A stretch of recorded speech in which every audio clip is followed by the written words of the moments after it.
Well, just moments ago, Stacy Lewis and Suzann Pettersen announced their lineup in tomorrow's opening foursome session. So let's take a look. It is Charlie Hull and rookie Germany's Esther Heinzeleit going up against world number 1 Nelly Korda and Alison Corpuz at 7:05.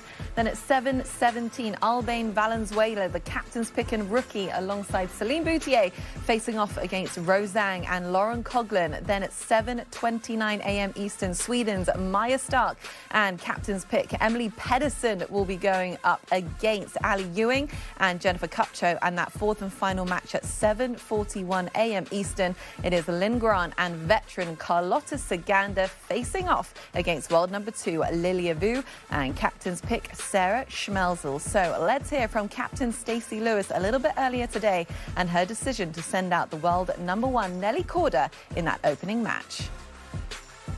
Stacy, the thought process in sending Nelly out first is as simple as getting the number 1 player in the world out there to hopefully contribute significantly, get that all-important first point. Yeah, it was just the 4 pairings we came up with. I wanted to send some experience out first, and no better than number 1 in the world, and a pairing that obviously was very successful last year, and they're very comfortable together. So I have a lot of confidence in them. A lot riding on this opening match. It is all about momentum. So it is Charlie Hull and Esther Heinzeleit who lead the way for Team Europe, and world number 1 Nelly Korda and Alison Corpuz, who are a winning pair, by the way, from just last year in Spain. So what do we think? Lizette, I'm going to come to you first. What do you make of this opening match? I mean, from the U.S. standpoint, it's probably the easiest and stress-free pick to put out first. You got the number 1 player in the world. You also have one of the most consistent players, USC Trojan, Alison Corpuz. And again, they've had tremendous success last year in Spain. Charlie is her demeanor, her attitude, a strong start for Team Europe. Obviously paired with Esther, who's coming off such a hot summer, you know, but getting the silver medal at the Olympics. It's a great first match, in my opinion. It is, for sure. You know, I mean, in Charlie Hull, you've got, you know, one of the best drivers of the golf ball in the world, but also a popularity that is global. So even in the United States, it's probably going to feel like she's a United States player. She's going to have a lot of fans out there cheering her on. Heinzeleit, you know, she probably hit one of the best drives all year long. Pressure packed, came to the last hole at the Olympics and just hit a 310-yard drive right down the right side. I mean, if you weren't that familiar with her before this moment, I mean, she was trying to chase down Lydia Ko, and that was such a difficult driving hole. Look where she drove it. I mean, when she needed to, biggest shot of her life. So you think if she can handle that moment, she can handle the first tee at a Solheim Cup. The only thing I would say is it's a bit of a risk putting the number 1 player in the world and the leader of your team out first. Because if the European team can win, then they get huge momentum. They've beat the number 1 team. When Nelly Korda and Corpuz won those matches, they were 3rd out, which I think 2nd or 3rd, you kind of take a little bit of the momentum away if they're defeated. And so, yeah, of course, last year they beat McGuire and Nordquist in the first foursomes match. They beat them 1-up, but they were not off first, and they beat Boutier and Georgia Hall 5-3. So yes, they were formidable. And, you know, in Corpuz, and I suspect that this is, you know, this is going to be a driver's golf course, and she's the straightest driver in the field, and Nelly Korda is the best driver in the field. So it's a very powerful first match for sure, and there's so much importance to it because the statistics show whoever wins that first match has about a 72% chance of actually going on and winning the Solheim Cup. Yeah, there's a lot of pressure on all of these matches, but how much more intense is it to do that opening tee shot and to be in this lead match? I mean, it's a huge task to be in that first group, kind of set the pace for the rest of the morning. But Nelly has so much experience, has such a great, you know, year so far. Alison has been there. She's kind of more on the quiet side, but really feeds off of Nelly's confidence. And they kind of go back and forth in terms of, you know, personality, momentum, and I feel like it was just an easy pick for Stacy and the assistant captains to just send them off first, make a statement, put hopefully put a red point on the board for Team USA. Yeah, and pray for rookie Esther Henseleit, because that is going to be quite the experience for her tomorrow morning alongside Charlie Hull. Just a reminder, this is how things have unfolded. We have just been informed of how this Friday morning foursome session is going to look. There's a lot of rookies out there in that second match. We're going to get to that in just a moment. But let's hear from both of our captains on their thoughts on putting out their rookies in this opening session. I just think playing away, I think it's great to kind of get everyone going, especially the rookies. There's no point for them to sit around and kind of wait and wonder what it's going to be like. Let's just send them out and let them kind of experience it. But I want to say, I mean, on our side and on the US side, I mean, we call them rookies. I think they're quite handling the situation fairly well, and they're kind of a bit of sassy confidence between them, which I like. So it kind of blends pretty well in with the rest of the group. Stacy. Oh, there you are. Suzann just kind of talked about this with the rookies, but was it purposeful on your side to get the rookies out in the first session as well? Yes and no. You know, it more just worked out for the format, that their games fit that format. But it was a bonus to get them out there, yes. I think the first tee here and things being so crazy, they've been amped up all week. So it just worked out that way. But also I wanted to get them out there. Like they are ready to play. They've been ready to play since Monday. So it's just been kind of trying to calm them down and keep that energy level where it is.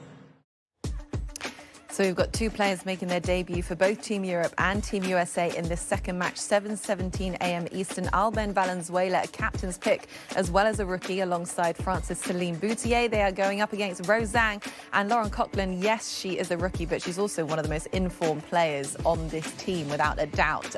Lizette, going back to your rookie appearance, just give us a sense of the experience that these women are going to have.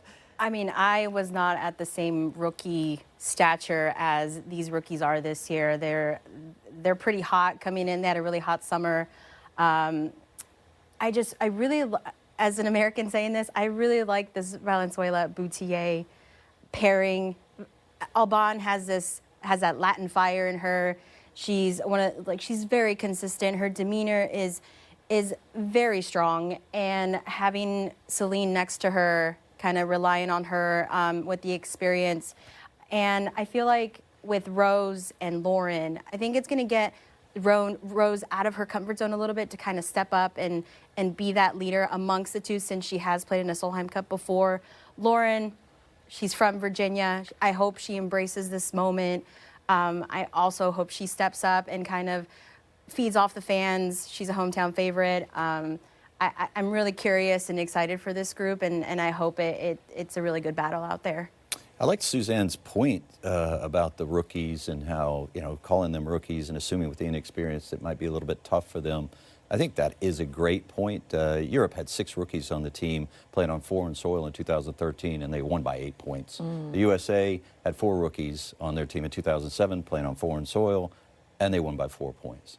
So, a lot of times it does get blown out of proportion, but I do think it is important to get the rookies out there. I hear that a lot from the captains. I can't be more impressed with Alban Valenzuela. Even though she's playing for Switzerland, she was born in the United States. She went to Stanford. She's got American roots. She graduated from Stanford with a Phi Beta Kappa degree. That's 1% of the students get that sort of honor. So she's a very smart woman, speaks several languages. One of them is French, going alongside Spanish, Celine Boutier, speaks Spanish. Celine Boutier is the best iron player on their team. Alban does everything well, which pretty much sums up the other team that they're competing against. Rose Zhang does everything well, maybe a massive link, but does everything well. And Lauren, she's won 2 of her last 5 events. Yeah, she's a rookie, but she's world ranked 14th. So she's clearly one of the best players in the world. Yeah, perhaps a question over Celine Boutier. I mean, she went 4-0-0 as a rookie back in 2019, but just last year she was 0-3-0. So not sure what side of Celine Boutier we're going to see this year. So a bit of pressure on her shoulders. But yeah, that should be a fascinating matchup. So with that, Let's move on to match number 3. That is the 7:29 a.m. Eastern tea time. You've got Sweden's Maja Stark alongside Emily Pedersen, who is a captain's pick this year. They teamed up last year as well in floorball. They halved their match against Kupcho and Corpuz, and they're going up again this year against Kupcho and Ali Ewing in the foursomes, who we know love playing with each other. They've played with each other at the Dow Championship. Yeah, they did, and I think that is probably the second best or the second easiest pairing to just throw out there. Obviously, I've had some success with Kupcho and Dow and the Solheim Cup, so it's probably another no-brainer for the captains. Versus a lot of fire and a lot of length in Stark and Pettersen. I like how she's throwing Pettersen in there to kind of, you know, with the younger. I think Stark is the youngest player on the European side. Just kind of go play your games and see if it works. I like this matchup. It's going to be really interesting. A lot of fire and a lot of sass versus consistency and success. There's always so many different things that these captains are considering that would be unknown to us. We don't know their current form, how they've played the last couple of days, whether they fit with golf balls. But just on paper, it's a bit of a bizarre matchup, this third one for me. It really is. I mean, Emily Pedersen hasn't played well this year. She's missed 3 cuts at the majors. She was 44th at the Olympics.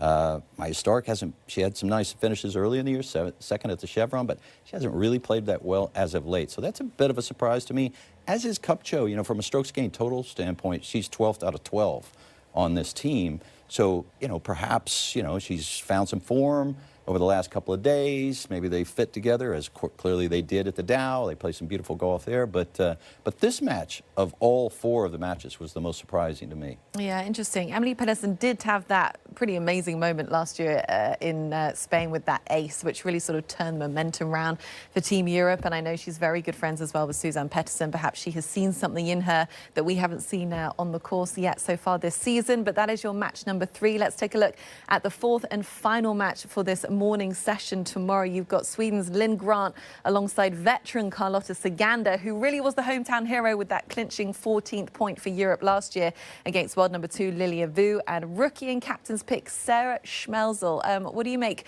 of this final match, Lizette? I'm a little shocked at this one, to be completely honest. You know, again, every captain has a method to their madness. Maybe they're really strong according to the data. I think this U.S. group has a lot to redeem. I feel like Lilia Vu has an opportunity to redeem herself from the last Solheim Cup, and Schmelzel, she's very consistent, and I'm just curious to see how she handles the pressure of playing at a Solheim Cup on U.S. soil. And again, they're playing 2 strong European competitors, Grant and Saganda, who was the hero last year. I do believe they have a tough task ahead of them, but they are, you know, 2 of the best players in the world, so I'm sure they're ready to battle it out. Yeah, and Grant and Saganda, obviously, they played together, but in the 4 balls in 2023, they won both of those matches. But just in general, looking at the records of the European side versus the U.S. side in these matchups, Europe, their records are 38, 28, and 10. The U.S. is 15, 21, and 6. So it's a bit like the U.S. Ryder Cup going up against the European Ryder Cup. Is like trying to find people with winning records and good experience. It's hard, and that's the case. So maybe that plays into the rookie with Schmelzel. But Schmelzel, you know, she's good at everything. She's got plenty of power. She's good at everything. And Lilia Vu, just absolutely fearless. And by the way, the number 2 player in the world. So the first time ever, the number 1 and number 2 player in the world are on a Solheim Cup team, and it just happens to be on the U.S. side. And it's a great anchor choice, I would imagine. Yeah, 1-3-0 for Lilia Vu just last year. So she is going to be looking to just go just a little bit better this year and just find something. But she's arguably a different player than she was last year. So